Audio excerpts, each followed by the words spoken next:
right with the protocol, but No. they haven't seen that properly. But anyway, I think I on mean, the field it during deserved the game it was dealt with consistently to other similar offences. I think the match review panel, there's a question there about what the difference is. All I've tried to do, with honestly not meaning to put any bias into it at all, is try and explain the slight differences I saw, but I was surprised that it wasn't a grade C charge, if I'm honest. Yeah, yeah. Okay. Well, it was a comfortable win, I thought, for Wigan. And once they got on top, they were the better team throughout, and Salford really didn't have anything that they could wrestle the game back with at all. I thought it just went from bad for to worse for them, and Wigan ran out deserved winners. And I think just saw the game out in the end. Yeah. Another piece of news out of this, not out of this game specifically, but out of the teams in this game, Salford forward Shane Wright is going to be ruled out for up to a couple of months with a hamstring injury that he's picked up. So I think this was his second game that he's missed.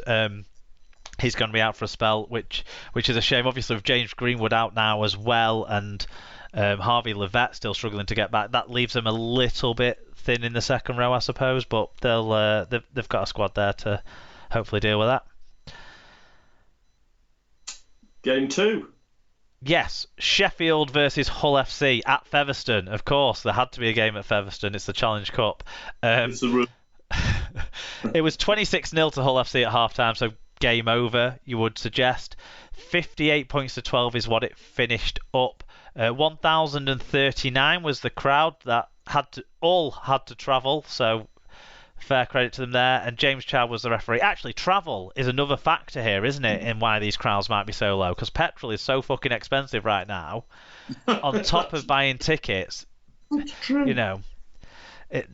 that is a factor. Even though, well, I think there's no doubt anyway. I mean, Mark, it's not just petrol, but the cost of living is only going to get worse over the course of the rest of this year, and there's no doubt that rugby league and rugby league towns rely on support from families who are finding it very difficult at the moment. So, that isn't going to help whether it's petrol or anything else. That's for sure.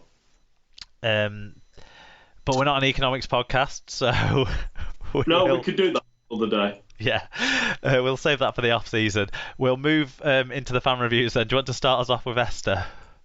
Yes, I will. Leicester said we were much too good for the Eagles, but they kept trying really hard. Joshua's granddad, who, if you watch the Cervello try, can be seen, I think, eating some sweets in the background as Joshua's jumping up and down. That sounds like John. He said, given the strength of Team FC fielded, the golfing class between the two teams showed. All honesty, the scoreboard could have been even more one-sided if not for a bit of showboating and a dip in concentration. Credit the Eagles, they never gave in. Paige says, great team effort from the boys, dropped off a little bit in the second half, but an all-round good performance. Bring on Huddersfield in the next round. I only saw the Scoot's highlights. got in touch with a late one as well, actually. Scoot said, the result was never really in doubt when you saw that Hodgson wasn't resting anyone. A good team performance, even if at times the Snake seemed to forget he didn't have to run the show single-handedly. I mean, I didn't see anything other than the highlights of this mark, but from what I could see, it looked like men against boys, pretty much from the start. Sheffield didn't look like they could compete at this level. I think this game kicked off at the same time as your game, or should have kicked off at the same time as your game, and I think by the time your game actually kicked off, they'd already scored 2 tries in this game. Yeah. So, yeah, that shows, yeah. Yeah. And some nice tries, by the way, from Hull, but it didn't look like Sheffield had any answers defensively. And, Hull put them to the sword, which is all you can do. Yeah, there was a lot of close-range tries, wasn't there? That didn't look like they were particularly hard to score. Although Hull fans will be happy seeing Tuma Varvey getting one of those easy tries on his return. That was from a kick error, wasn't it, by Sheffield? But there were, as well as the really easy tries or really soft defensively tries, there were some nice tries, like you say. Maybe this plays into the showboating a bit that John talked about, but the try from, we need a klaxon or something to go off when there's a try from the first tackle after a scrum, because there's that many this year to talk about. But this one was probably the longest range one. It was a try that was on the Hull FC own 10-metre line, and they went 90 metres, didn't they? Adam Swift getting around the outside early on in that passing move and going all the distance. And then late on as well, I keep saying Salford. Hull FC scored some nice tries, didn't they? These were the offloading showboaty ones, though, weren't they? The one for Vula Kajapani. There was one that looked like the Harlem Globetrotters were involved, and the ball hit the floor a couple of times along the way as well. Yeah, that was the Jordan Lane one, wasn't it? It was silly time, it felt like there. It was fun to watch the highlights of, but it wasn't the kind of try that you'd expect to see in a close and combative game. So no.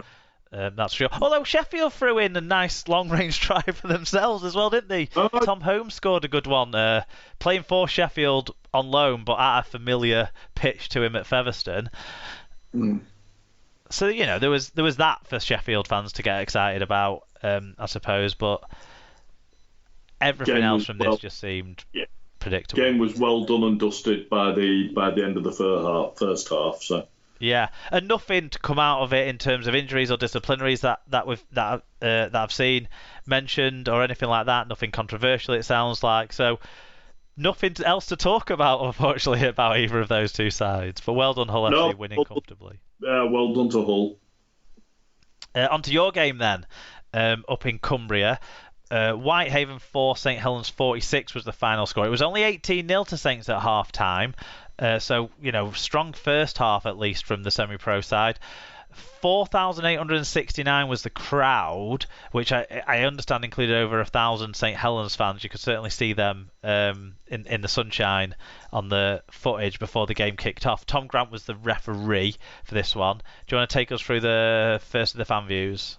Yeah, so Carsten says that was an interesting for about 25 minutes. And then Saints were clinical as usual. Nice for Kyle Amor to score at home. And at Mike Webb 58 said, great to see 5,000 Haven and Saints fans enjoying the sun and the Challenge Cup. Good effort from Whitehaven, but 2 early injuries took away any chance of an upset. Good coverage again from the Sportsman. Yeah.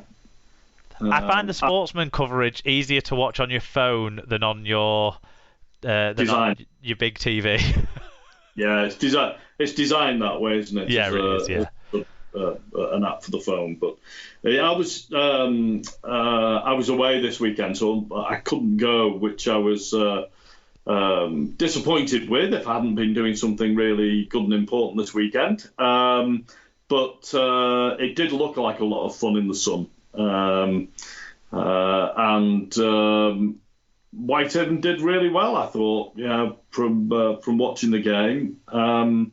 Defended really well, put a lot of energy into the first 20 minutes of the game, threatened Saints live, got some goal line dropouts, etc., etc. Oh, they dominated the first 10 to 15 minutes, forcing errors and forcing dropouts, like you say. They just couldn't get over the line, sadly.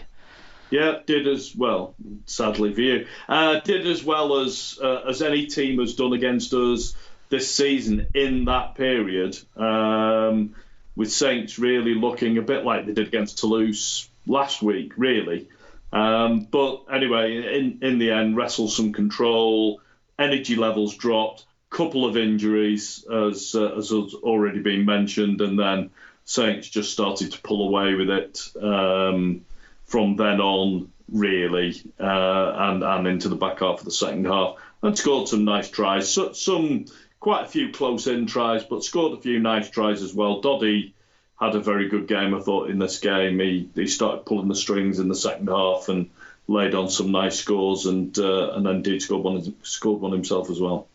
Yeah, I watched up until the injury to was it Cooper, the one that took a long time to getting treated and off. It's really good news that, after getting some treatment in the dressing room, he was up and and back out watching the game in the second half, and he's okay. From what at the time felt a worrying incident, didn't it? Injury. Yeah. But those two forwards that they lost in the first 20 minutes from the rotation really isn't going to help when you're playing against any side, even at your own level. Playing against a side that's a level or two up from you are, where you are, as Saints are here, it's not going to be. It's not going to be great for you. And it did seem like the game got easier for Saints as it went on, which you would expect, both from the comparison of the teams, the conditions, and those injuries. Yeah, that's exactly what you'd expect to happen. But all credit to Whitehaven, who not only played really well but put on a great day with the fans. I know the fans I've spoken to all had an absolutely terrific day up there. We're very impressed by the club, the facilities, the enthusiasm of the local crowd, and it said a lot for the Challenge Cup. More of that would be a good thing. Yeah, definitely. It was the one of the two ties that really felt, because the Sheffield Hull FC one not being able to be played at Sheffield, kind of ate into the magic of that one a little bit. But the two up in Whitehaven and in Barrow both felt different, didn't they, to that? Yeah, it did. Proper spirit of the cup stuff. Good win in the end for Saints. It was good to see Regan Grace back in action for Saints' first game of the year for the lad. Although he did come off the field towards the end of the game. I haven't heard yet whether he's had he's got an injury for this week, so we'll find out. I think there was an element of that maybe being planned, is what I'd picked up, but I'd heard he took his boot off on the way off though, so I think there's a bit of a concern in the Saints camp that maybe he's just got a knock to his ankle. Well, and his first involvement was a knock on, wasn't it? Which is, shows that he's not up to speed yet, is he? Yeah, exactly. Not surprising. Going to be a little bit rusty. And playing on the opposite side to where he's always played on the left for Saints, hasn't he? I don't think he's had a single game on the other side.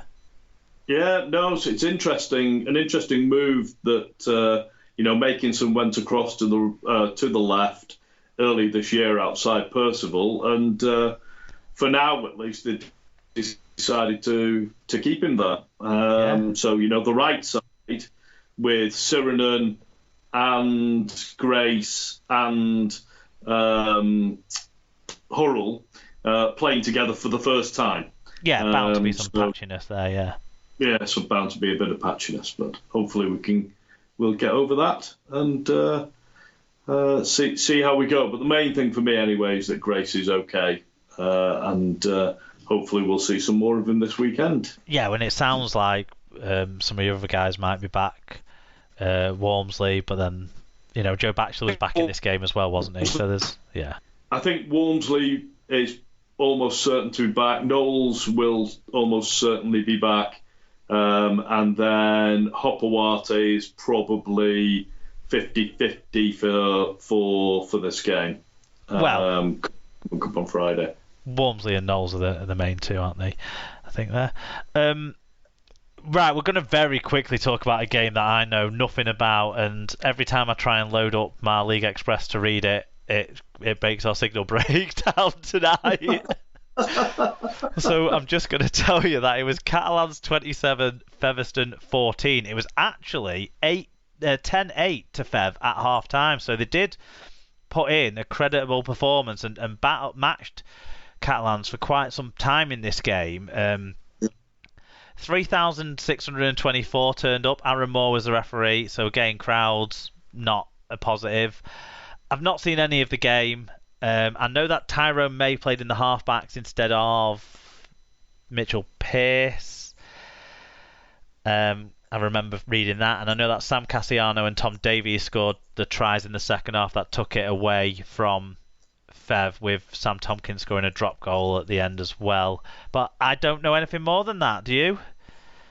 I saw the tries